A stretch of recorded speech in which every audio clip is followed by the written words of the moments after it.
Do you recognize that picture? Who's in that picture? A guy. A man beat a grandmother to death in her own kitchen, then turned to finish the job on the only witness left breathing, a 6-year-old girl asleep down the hall. He was certain that a child that small, that terrified, could never point back at him. He was wrong. She lived. And 7 years later, the truth he thought he'd buried would come out of a prison yard, on the filter of a cigarette he never noticed was missing. This is the story of Brooke, the little girl who survived a nightmare she wasn't supposed to remember clearly enough to matter, and of Melinda, the woman who spent nearly a decade turning her freezer into an evidence locker because nobody else would listen. It is also the story of an innocent man who lost 7 years of his life for a crime he never committed, and who ended up solving that crime himself, from 3 cells away from the man who actually did it. It begins on a summer night in June of 1998 in a quiet working-class neighborhood in Barberton, Ohio. A grandmother named Judith had just come home from a birthday party with her 6-year-old granddaughter, Brooke. It was an ordinary evening. Dinner, cartoons, a bath, a bedtime story. Judith gave up her own bed so Brooke could sleep comfortably and settled onto the living room couch for the night. Nothing about the evening suggested anything was wrong.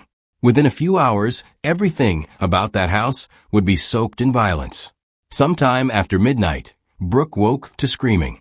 She got up, walked toward the sound, and found herself face to face with a stranger in the dark. He struck her and knocked her unconscious before she understood what was happening. When she came to, she was bleeding, barely able to see, and alone in a house that had gone silent. She found her grandmother on the floor and tried desperately to wake her. She couldn't. Panicked and half-blind, the little girl searched the house for a phone, eventually finding one that had been thrown outside into the bushes. She didn't know how to dial the police. In her confusion, she called the only number she could remember, a friend's house, where she left a frantic, garbled message on an answering machine that would later become one of the most gut-wrenching pieces of evidence in the entire case. Still bleeding, still in shock, Brooke stumbled down the street to a neighbor's house for help. The woman who answered the door recognized her immediately. Their daughters were Brooke's friends. But instead of calling for an ambulance or the police, the neighbor left the injured child waiting outside for nearly an hour while she got her own kids ready for school. It was this same neighbor who, without ever having witnessed the attack herself, began repeating a name to anyone who would listen: Brooke's uncle, Clarence. By the time anyone in an official capacity spoke to Brooke, the idea that her uncle was the attacker had already been planted, repeated, and absorbed by a traumatized, exhausted 6-year-old who only wanted the questions to stop. At the hospital, investigators pressed Brooke hard. She told them, honestly, that she hadn't actually seen who attacked her clearly enough to know for certain. But under repeated, urgent questioning, she said the man might have looked like her uncle. That single, hedged sentence was enough. Within the hour, police stormed Clarence's home. He came out of the house confused, hands raised, with no idea why armed officers were suddenly surrounding his backyard. His wife, Melinda, ran outside just in time to be told that her husband was under arrest for the murder of her own mother. What followed was, by any honest account, an investigation that barely deserved the name. Officers searched Clarence and Melinda's home and found nothing connecting him to the crime. They never seriously interviewed the neighbors' own daughters about what they'd seen or heard that morning. They didn't pursue any other leads. Melinda, meanwhile, was treated less like a grieving daughter and more like a suspect's accomplice, as though loyalty to her husband was itself evidence of guilt. She would later describe sitting in an interrogation room while investigators tried to put words in her mouth, unable to answer questions that assumed her husband's guilt as a given fact. Clarence was charged with some of the most serious crimes in the Ohio legal code: aggravated murder, multiple counts of rape, and aggravated assault against a child. He was facing the death penalty. The trial that followed, 11 months later, was thin on facts and heavy on emotion. There was no DNA evidence tying Clarence to the scene. No forensic link of any kind. What the prosecution had was a traumatized child pointing at a familiar face in a courtroom, and a neighbor testifying with total certainty about a name she'd heard secondhand and then repeated until it became fact in everyone's mind. The jury heard Brooke's frantic, bleeding voicemail. They saw the photographs of her injuries. They did not hear anything that scientifically placed Clarence at that house. It didn't matter. He was convicted and sentenced to 2 consecutive life terms without the possibility of parole. In an instant, Melinda lost her mother, her husband, her home, and very nearly her sanity. She and her 2 young sons were treated like outcasts by extended family who assumed the conviction meant the truth had already been settled. At her mother's graveside, Melinda made a promise that she has repeated in nearly every interview since. She would find out who really did this, no matter how long it took. What Melinda did next is, frankly, the kind of thing that sounds implausible until you remember it actually happened. With no legal training, no investigative background, and a library card, she taught herself the basics of forensic science and DNA analysis by watching true crime programs and reading everything she could find. She built a list of possible suspects in the area, men with histories of violent break-ins and assaults, and set out to collect their DNA herself. She struck up conversations with men she suspected, flirted, lingered near them at bars and gas stations, all so she could walk away with a cigarette, but a beer bottle, a strand of hair. Her list eventually held more than 100 names. Her freezer, by her own description, started to look like an evidence locker. This went on for years, quietly, while she worked 2 jobs to keep her family afloat.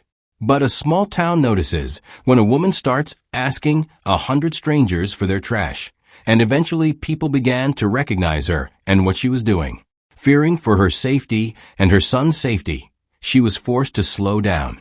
Individual DNA tests were also expensive at the time, sometimes hundreds of dollars each, an impossible cost to sustain against a list that long. So Melinda went back to the one piece of the puzzle she had been avoiding. Her niece, Brooke, and her own estranged sister, April, Brooke's mother. The 2 sisters hadn't spoken in years. The conviction and its aftermath had fractured the family completely. Working up the courage to knock on her sister's door, Melinda was met first with silence, then unexpectedly, with tears and an embrace. Sitting down together for the first time in years, Melinda gently asked Brooke, now 10 years old, whether she was still certain it had been her Uncle Clarence that night. Brooke's answer changed everything. She said she had never actually been certain. She had simply repeated what the adults around her kept insisting was true, because it was the only way to make the question stop. Not long after, Brooke made the decision, at just 10 years old, to formally recant her testimony. She told anyone who would listen that she had said Uncle Clarence not because she recognized him, but because that was the name everyone around her, the neighbor, the investigators, kept feeding back to her. The prosecutor's office, remarkably, responded by suggesting that Brooke was now the one being coached, without ever applying that same scrutiny to the original testimony of a frightened, injured 6-year-old 5 years earlier. Around this time, the case caught the attention of a legal organization dedicated to reviewing convictions of people who maintained their innocence, built on advances in DNA technology. When its director first spoke with Melinda by phone, he later said it felt less like talking to a grieving family member and more like talking to a seasoned investigator. She already understood the science. She already had her own working theory. With updated DNA testing methods now far more advanced than they had been in 1998, the organization agreed to test both the original crime scene evidence and several of the samples Melinda had personally gathered over the years. When the results came back, none of them matched Clarence. It was proof, once again, that he had nothing to do with the crime. But it also meant that years of Melinda's dangerous, self-funded investigation had not identified the actual killer. She had eliminated dozens of suspects and gained nothing but more certainty that the system had convicted the wrong man. In the press, some officials dismissed her publicly, framing her as an obsessive wife chasing headlines rather than someone building an actual case. It didn't stop her. Along with the legal team and her now reconciled sister, she filed a motion for a new trial, citing both the DNA exclusion and Brooke's recantation. The motion was denied. By this point, Clarence had been in prison for nearly 7 years. And it was here that the case took its strangest turn. Melinda began to reason that if the real attacker was as violent as the crime suggested, there was a real chance he had eventually been caught for something else, and was sitting in an Ohio prison somewhere. Clarence, from the inside, became her second set of eyes, quietly observing the men around him. Melinda kept sending him information on new arrests that matched the profile she'd built years earlier. A history of violent home invasions and assaults on women and children. Then she read a small item in a local paper about a man named Earl Mann, just convicted of molesting 3 children. The name attached to the story stopped her cold. Tonya Braziel, the very neighbor whose testimony had helped convict Clarence, was Mann's longtime girlfriend and the mother of those children. When Melinda dug into Mann's record, she found a pattern of prior arrests for breaking into homes and violently assaulting women and children, the same signature crime committed against Judith and Brooke. More chillingly, records showed Mann had been released from jail just 2 days before the attack on Judith, and had been seen with Tonya the same day Clarence was arrested. Then came a coincidence, almost too strange to be believed. Ohio's prison system spanned dozens of facilities and dozens of separate housing blocks. Statistically, the odds that Earl Mann and Clarence would end up incarcerated in the same prison, let alone the same block, were less than 1%. And yet there they were, housed just 3 cells apart. Clarence, now aware that this was the man his family suspected, understood he was the only person with any real access to the suspect. Melinda made the case to him plainly. If they wanted proof, he was the only one who could get it. Mann, a self-identified skinhead who kept his head shaved, gave Clarence no obvious source of hair or skin to collect.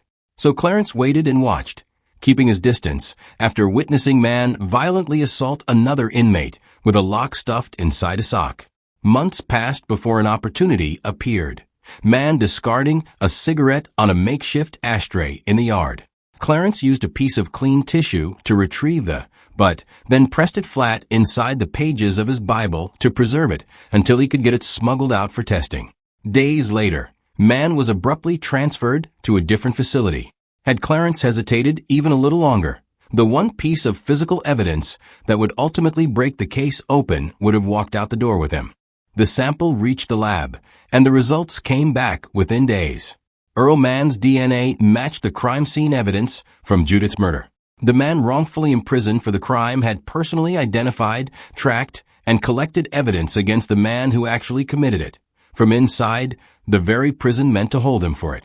Even with a direct DNA match in hand, the courts initially rejected the new evidence. It took escalating the case all the way to the Ohio Attorney General's office before a judge was finally compelled to act. 2 months later, after nearly 7.5 years behind bars for a crime he had no part in, Clarence walked out of prison a free man. Earl Mann was ultimately convicted and sentenced to 55 years to life for Judith's murder. Tonya Braziel, whose insistence helped send an innocent man to prison and whose refusal to help an injured child that morning delayed Brooke's care by nearly an hour, was never charged in connection with the case. She died in 2024, having never faced any legal consequence for her role in it. For Clarence, freedom did not erase what those 7 years had taken.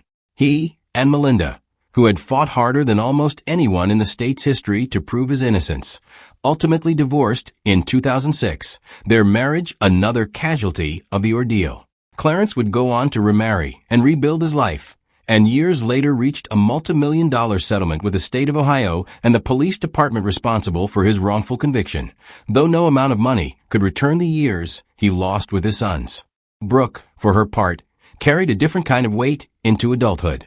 What started as childhood nightmares grew into complex trauma she struggled with for years, compounded by guilt over testimony she gave at 6 years old under pressure from adults who should have known better than to lead her.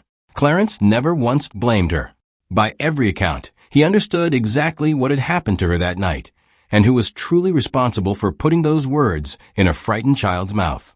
Melinda never stopped investigating things that mattered to her. Years later, she turned that same relentlessness toward another mystery from her own past, working to reunite families separated by a black market adoption scheme her own mother had unknowingly been swept up in decades earlier. It's a kind of second act that only makes sense if you already know what she was capable of the first time.